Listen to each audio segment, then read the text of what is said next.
Hello, and welcome to another episode of Move with a Doc. I'm Dr. Roopa Shah, a board certified family physician and a health and wellness coach. So, as always, with these episodes, feel free to move, walk, and stretch today as we talk about how a healthy gut can help promote a healthy brain and also much more in the body. So, there's a lot of different avenues to take this episode, but I really wanted to focus on the gut microbiome because it's one of my sort of interests and passions, and it always piques my curiosity, and I hope it does for you too. So there's been a lot of interest lately in the gut, overall gut health, and we've even seen this term thrown about called the gut microbiome. And scientists have really realized that having a healthy gut biome has many implications for your overall health, but especially even your mental health. But not limited just to that, also your immune function, certain GI diseases, cardiovascular health, allergies, asthma, just so much more. So, what is the gut microbiome? I know we've talked about this before, but this refers to that collection of microbes in your digestive tract, your digestive system. It's made up of trillions of bacteria, fungi, viruses that live in your gut.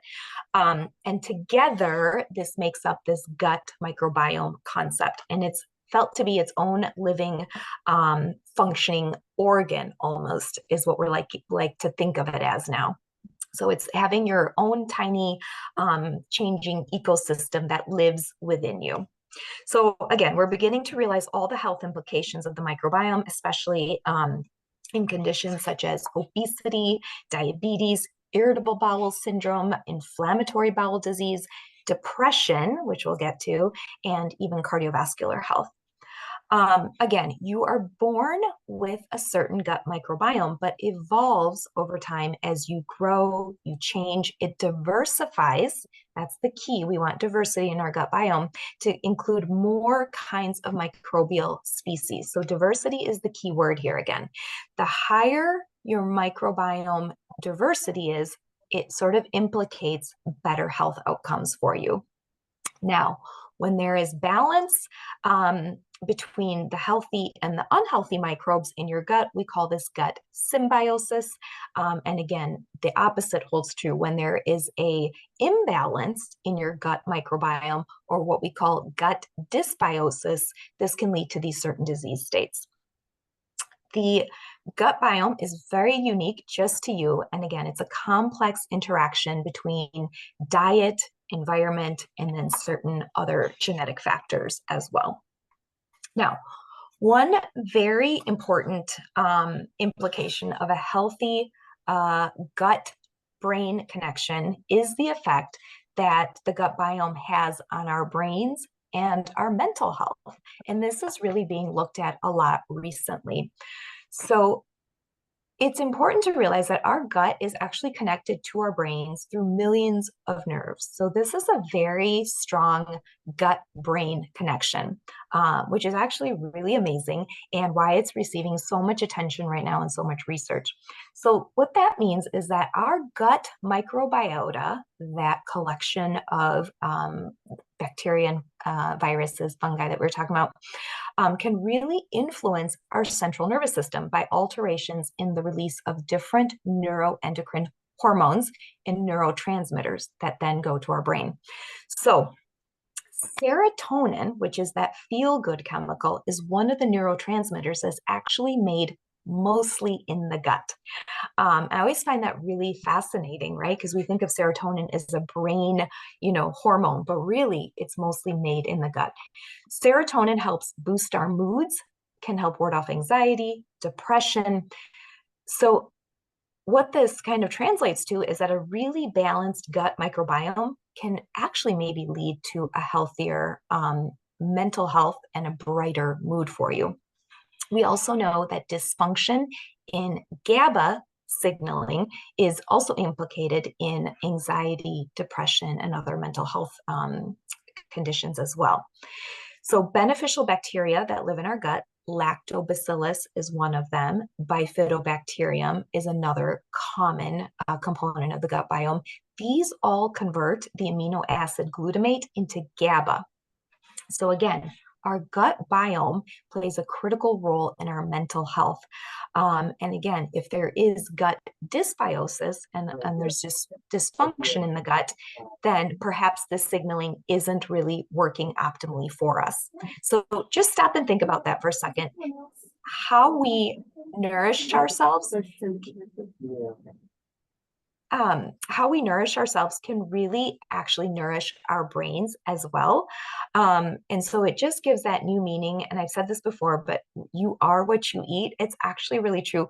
But you feel what you eat, in another sense. So the healthier diet, we'll get to this later, the healthier you eat can also impact the way that you feel in more ways than just, digestive issues like gas and bloating and things like that, but really encouraging the signaling to your brain to help ward off conditions like anxiety and depression.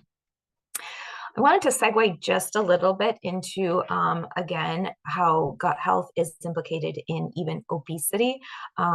We've talked about this a little bit in the past, but research in humans has shown that obese individuals have an increased abundance of Firmicutes bacteria and a reduced amount of Bacteroides. So just that dysbiosis that can occur. And when this happens, this dysbiosis, they found that these individuals have an increased capacity to harvest energy from their diet, which is not exactly what we want. Other research has demonstrated that individuals with a low microbial gene count, so basically that means they have less diversity in their gut microbiota. These folks have more systemic inflammation, more adiposity, more insulin resistance, and more dyslipidemia, meaning higher lipid levels and cholesterol. So gut dysbiosis, again, is implicated in obesity and could potentially lead to weight gain. We also know that obesity and diabetes are both characterized by insulin resistance and low-grade inflammation. Another study that they looked at was done in mice. Mice that were fed a high-fat diet for 4 weeks were noted to have an increased proportion of gram-negative bacteria in the gut, which then resulted in more weight gain and increased fasting hyperglycemia and hyperinsulinemia, which is what we don't want. So again, these findings, just show us that the gut has all these other implications on our health. One other area that I kind of wanted to move on to is that poor gut health can even have an effect just on the gut itself, which is, a little bit obvious, but it can have an effect on the gut, but also your immune function. Okay. So I'm not sure if you've heard of the term leaky gut syndrome. It's really been talked about lately. And so I just wanted to give a little update on this.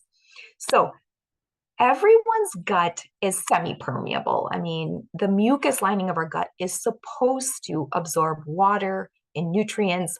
We have what's called these tight junctions in our gut, in the mucosal lining of our gut.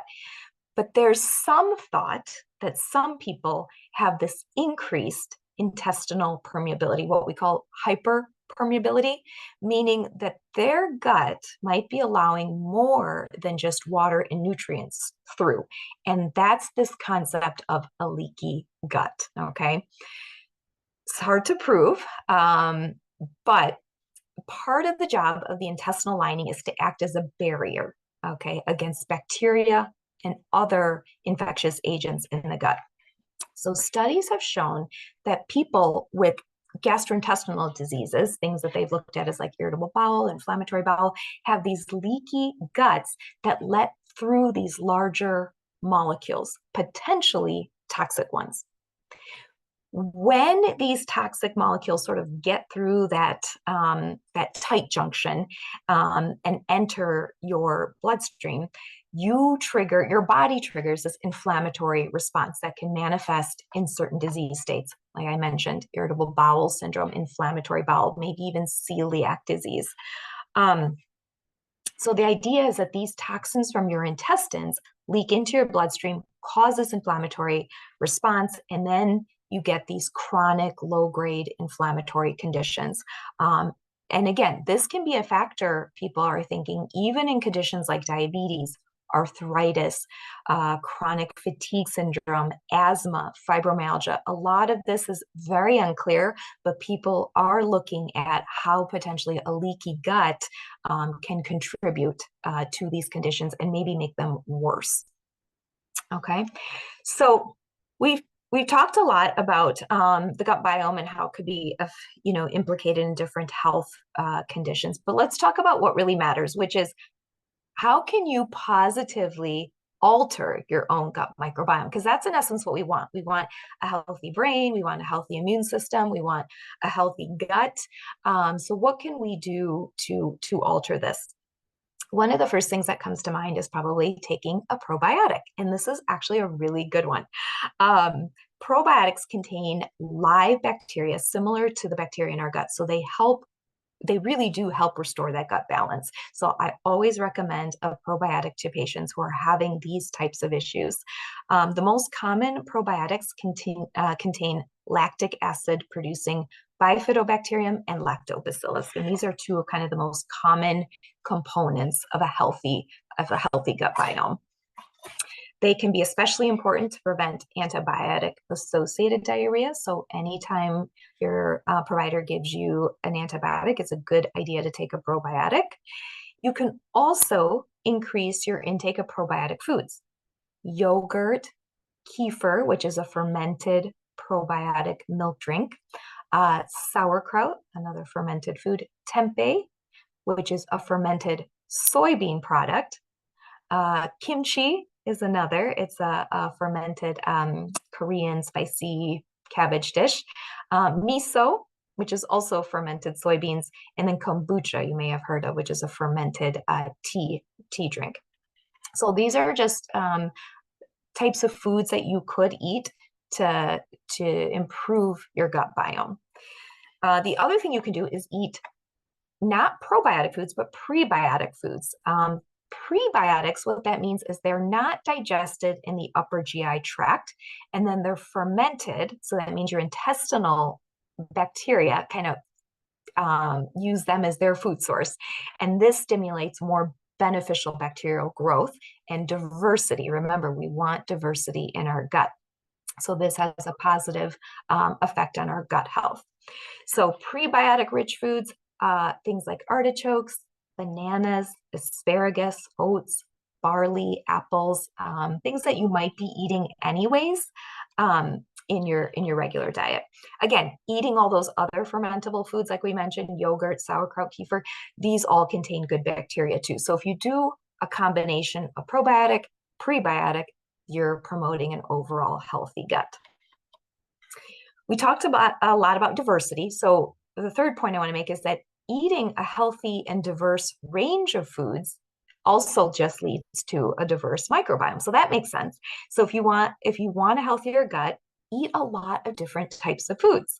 And you want to eat a variety of fiber-rich foods, things like beans, legumes, fruits. These all promote the growth of that good bacteria, bifidobacteria. Plant-based diets potentially can reduce levels of harmful E. coli bacteria, and there's some thought that can lower total body inflammation. That's another thought. Eating more plants, though, also means you're getting more of those polyphenols, which are broken down by gut bacteria, again, to stimulate more healthy bacterial growth. Fourth point is try not to take antibiotics. So only take them if you really need to. There's reasons that your provider may not always want to give you antibiotics at the first signs of a cold and a sniffle. We know that antibiotics kill off both the good and the bad bacteria in our gut. So when you have a cold, it doesn't just, let's say, kill the bacteria that are creating maybe a sinus infection. It's killing off the other bacteria that are beneficial in your gut. Again, this is why some antibiotics can lead to antibiotic-associated diarrhea. Another good idea to take a probiotic. And myself, I'm very judicious of when I really need to take an antibiotic because I don't want to destroy that gut microbiome. A fifth point and another topic that's been thrown around a lot is that you may want to limit your intake of artificial sweeteners. There's some evidence that artificial sweeteners can stimulate potentially the growth of these unhealthy bacteria in the gut biome. There was some studies that were done previously on saccharin and aspartame, and what they found is that when they studied these different sweeteners, that they induced changes in the gut microbiota. Predominantly, what they did is they increased the representation of gram-negative bacteria, and then they underrepresented the gram-positive bacteria. So there's some more research going on in these areas, but if you typically ingest like a high quantity of artificial sweeteners, I mean, I'm not against artificial sweeteners. They're certainly better than in taking a lot of sugar too, but you may just want to limit the amount of artificial sweeteners you get in your diet if you think you're getting too much. And then the last point that I want to make is that if, and this is more specific to those folks that have irritable bowel syndrome, but if you have irritable bowel syndrome, you might want to consider a low FODMAP diet. I don't know if this is a term people have heard, but FODMAP, FODMAP, basically stands for, this is long, fermentable oligosaccharides, disaccharides, monosaccharides, and polyols. Which are basically, these are all short chain carbohydrates, which are basically sugars that the small intestine absorbs poorly. So the recommendation is that you should eat a diet that's low in FODMAPs or low in these sugars, basically. And we recommend this a lot to people who have irritable bowel syndrome and even certain food sensitivities, because it basically eliminates some of the most common triggers to aggravate those symptoms in patients. And if you use this type of diet kind of intermittently, it basically gives your gut a little bit of a rest so it can repair itself. And it can also help clue you in to what foods might be triggering some of your sensitivities. And this kind of goes along with when people try elimination diets, where you're cutting out certain foods and then reintroducing them slowly to see what could be your potential trigger. So if you're going to try a low FODMAP diet, the foods that you will instead be eating low FODMAP, like more eggs, meat, you'll be doing more grains, certain vegetables, fruits, but there's also certain fruits and vegetables that you'll have to avoid that could aggravate your condition, onions, garlic, things like that. So I won't get too much into the details, but it's something certainly that you can find online if you're really interested in how to adopt a more low FODMAP diet. And then lastly, I want to touch on fiber. We've discussed it before, but the typical American diet is very low in fiber. So soluble fiber is very important and can really help shift our gut flora to a more positive microbial balance. And again, that's what we want. We want increased bifidobacteria. We want increased Akkermansia, which is another favorable bacteria for the gut biome. And consumption of dietary fiber has been shown to have a positive effect on that gut biome. But also remember that eating more fiber in your diet helps keep you fuller longer. So it increases what we call satiety, which can then decrease weight gain. It can lower your blood sugar, improve your insulin sensitivity, and also maybe help lower cholesterol levels. So consuming daily servings of fiber, fruits, vegetables promotes the diversity of your bacterial species in your gut. And again, can help just with satiety as well. So think about that as you're looking at your diet and see ways in which you could increase your fiber. So this could be things like dried beans, oats, rice bran, barley, apples, strawberries, peas. All of these can kind of impact our gut bacteria in a positive way. So I hope that probably end here, but I hope that you learned a little bit more about the gut biome again, how it plays a role not just in your mental health, but just your overall gut health, your immune function, weight regulation. There's a lot of variation in the gut microbiota from person to person, which again is why these one size diets don't fit everybody. But there's a lot of exciting research going on. There's a lot of new consumer-based testing kits that are available to people as well that can tell you what the predominant bacteria is in your gut biome. I haven't personally done these or gotten these. I'm interested in them, but it's unclear how this will help us because we don't yet know how we can very specifically alter the gut biome. But if you were interested in kind of knowing where your gut health stands, these are out there and you can purchase them online and kind of just see where you're at. So thanks again for joining in today, and I hope you guys have a great day.